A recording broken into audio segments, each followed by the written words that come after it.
Hello, everyone. Welcome. If we haven't already met, I'm Claire Jones, owner of Liminal Clarity, and I am a flow expert that helps women visionaries, innovators, and creatives basically reach and maintain flow state even when things are going to shit. Even when things are changing, even when things are transitioning, you too can tap into flow state and create a lot more joy on the way to achieving your goals. So, I am jumping on today to talk about how exactly to do that. This is episode 13 of 17 of this Elevated Flow series, where all of these frameworks, all of these methods that I've been talking about contribute to reaching and maintaining flow state. So we're talking about increasing creativity, productivity, innovation, and aligned flow. And today we're continuing with downtime. So if you're catching me live or if you're watching the replay, say hello, comment, tell us where you're tuning in from and what your favorite daydream is. We all have these daydreams that we go to time and time again. They're like, safety blankets that we return to soothe our nerves or expand our minds. And so comment, tell me what your favorite daydream is. Before I get into the nitty-gritty, though, I wanted to let you know that I'm opening up the last 3 spaces to those of you out there who want to move in harmony with your truest selves by cultivating intentional flow and productivity to achieve your life's work with ease and joy. So book a call with me if you're interested. I'll put the link in the comments. And if you're joining us on YouTube, it's going to be in the description. So how do I typically participate in daydreaming? So there are a variety of ways that I like to get my daydreaming in my schedule. First and foremost, I love having downtime when I'm having my morning coffee. I love to have just 20 to 30 minutes by myself in the morning, and I get my hot cup of coffee and enjoy the time. In my previous house, I used to sit down at my dining room table and open the blinds on this great window that I had at the front of the house. I could watch all of the people that were just walking around in the neighborhood, and I got to see a lot of cute dogs and a lot of cute kids, and I would just wonder what they were doing with their lives. Where were they going? Where were they coming from? What were they planning? What were they thinking about? And that's a form of daydreaming. Nowadays, I sit in my backyard while my dog does her morning routine, and I love sitting in the sun and looking at the trees and watching the birds and just letting my thoughts wander.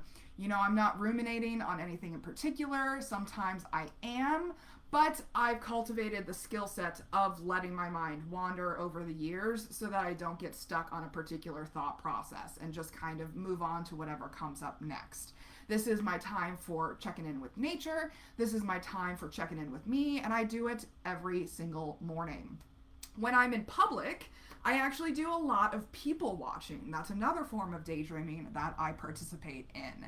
It's also a form of downtime that I just love doing. I love watching people and wondering what their lives are like. What are they doing? What exciting things are happening in their lives? What challenging things are happening in their lives? Are they going to work? Are they going to school? Are they on a date? It's just wandering and wondering and letting your mind go where it wants to go. Can anyone relate to this? I think there are a lot of you out there. So if you're interested in getting clear on how to best devote your time to aligned wellness activities, I am opening up these 3 last spaces to those of you out there who want to achieve more in less time with less stress. So let's get into the nitty-gritty with downtime. It is pretty much doing absolutely nothing. Easy, right? But not so much. This used to be a hard one for me because it's something that I've really had to be conscious of incorporating into my daily schedules and weekly routines. It's intentionally having no intention. So it allows our minds to freely wander with no particular direction.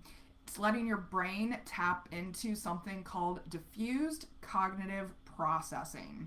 And this is the perfect brain space for insight. So insight is a way that your brain uses diffused cognitive processing, meaning that you are using all of the different parts of your brain. You're like opening up all the gates that exist between all the different parts, and there's free flowing energy going on all over the place. So that's diffused cognitive processing. And it means that we get to link these differentiated parts in our brain in ways that haven't been linked before.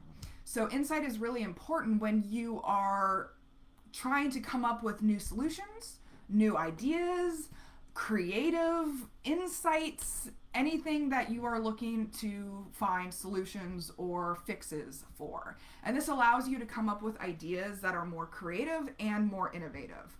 It is especially important when solving complex problems or making complex decisions. So, insight is also super important when it comes to the creative process. And so, when I say the creative process, people often think that I'm talking about painting, singing, the fine arts. But creative process is something that we all engage in on a daily basis. Whether you're creating content for social media, whether you're creating videos for webinars, whether you're writing speeches, writing books, writing workbooks, this creative process even applies to when you are making these decisions and solving complex problems, because it's not linear. Our creativity, our innovation, our insight is not a linear process. And so you need to allow your brain the space to come up with these new ideas and new solutions in order to tap into your creative potential. And that involves making complex decisions and creating complex solutions to pre-existing problems. So I often hear from the writers and the artists and the creatives that I speak to that they don't want to schedule their creativity. That a lot of creatives push back against my flexible time blocking system because they don't want to time block their creativity.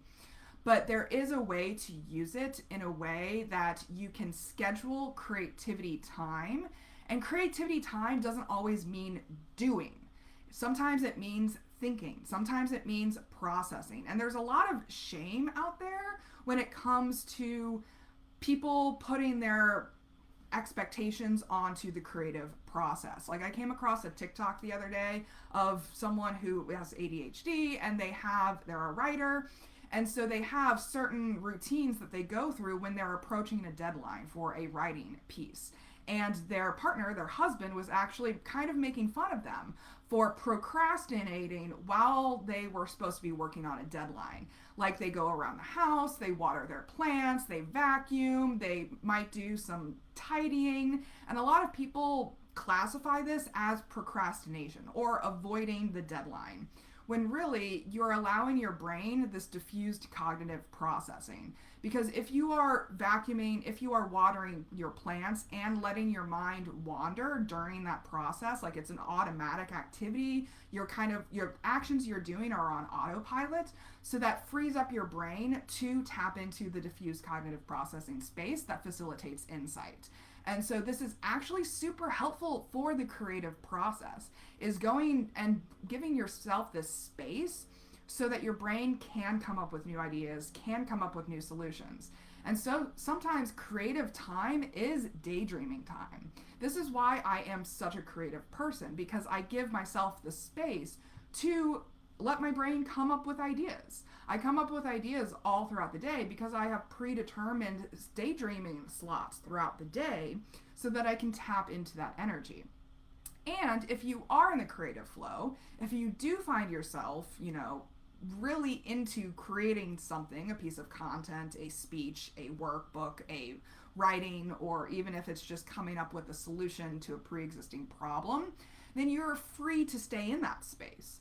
So you can use the flexibility part of the time blocking system to move the things around so that you can just take advantage of that flow while you have it, so that the other things on your list don't fall off the list, but you just rearrange your priorities so that you can take advantage of that energy that you've tapped into at that moment.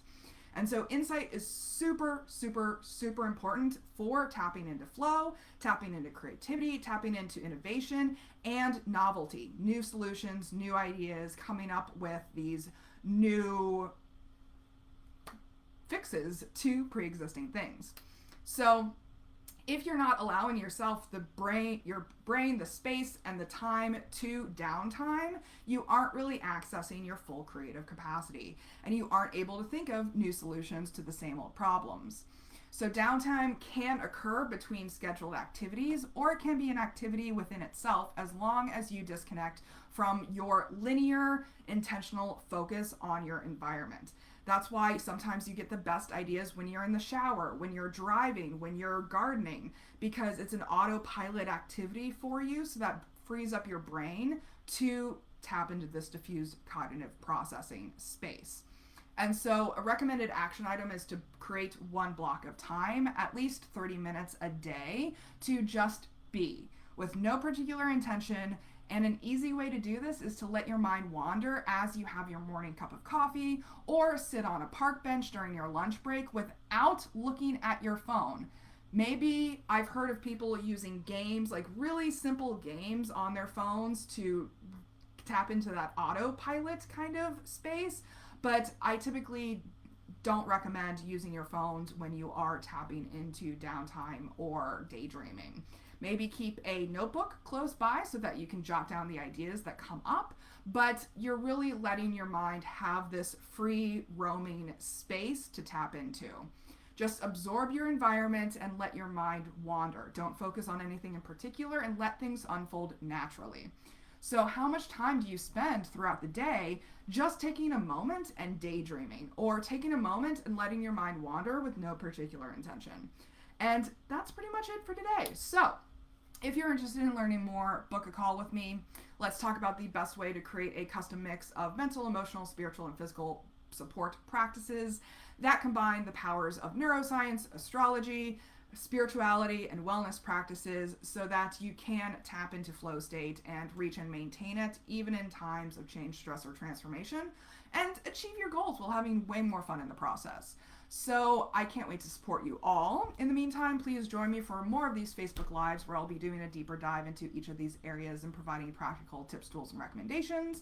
I'll be jumping on next week to continue talking with time in. So until then, please remember that your authentic self is extraordinary, it is wonderful, and you owe it to yourself to create the elevated life that you know you are capable of. Take care, everyone. Bye.